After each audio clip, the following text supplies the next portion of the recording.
Yun. Open muna natin yung ating Maya app. Click natin yan.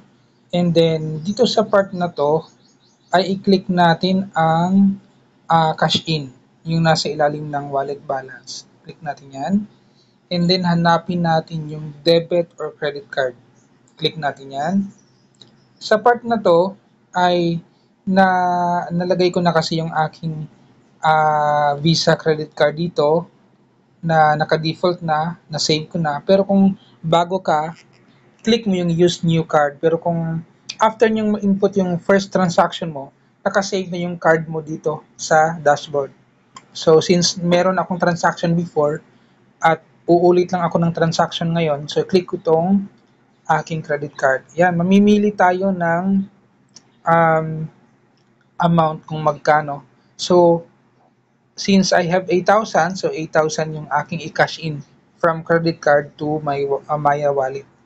Click natin yung continue. And then yung charge niya 200 peso.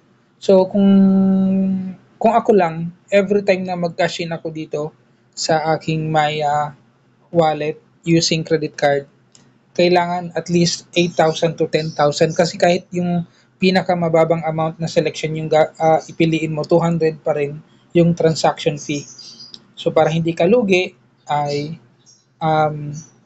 yung 10,000 or 8,000. Ang maganda din pala dito, kapag ka after mo mag-transact, ibabalik ni Maya yung 100 peso mo na transaction fee.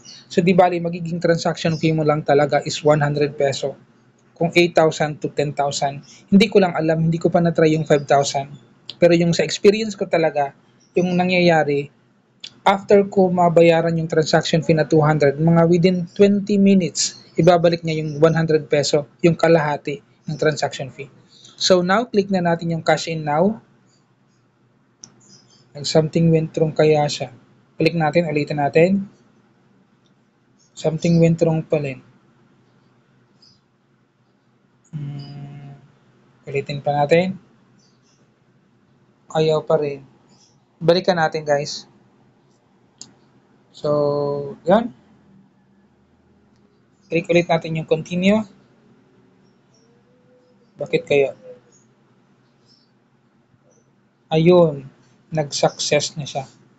May matatanggap pala tayo nitong text na code para ma-authorize natin yung transaction natin. At yun yung i-input natin dito sa verification code. So, hintayin nyo lang yung yun, nandito na. So, 656760. So, 656760. Submit natin siya. Processing na. Payment processing. Please wait while we process your transaction. Yun, tapos na. Pumasok na yung 8,000 from your credit card papunta dito or debit card papunta sa inyong yun, natanggap ko din yung text na you paid 8,800. So, i-click natin yung done and then tingnan niyo yun, pumasok na yung 8,000 dito sa aking Maya wallet account. Pero, yung sinabi ko kanina na 100, may cashback pa to eh. So, yung 200 transaction fee, mababalik pa yan mamaya. So, hintayin lang natin saglit. Pero kung hindi man, ay i-refresh natin yung app.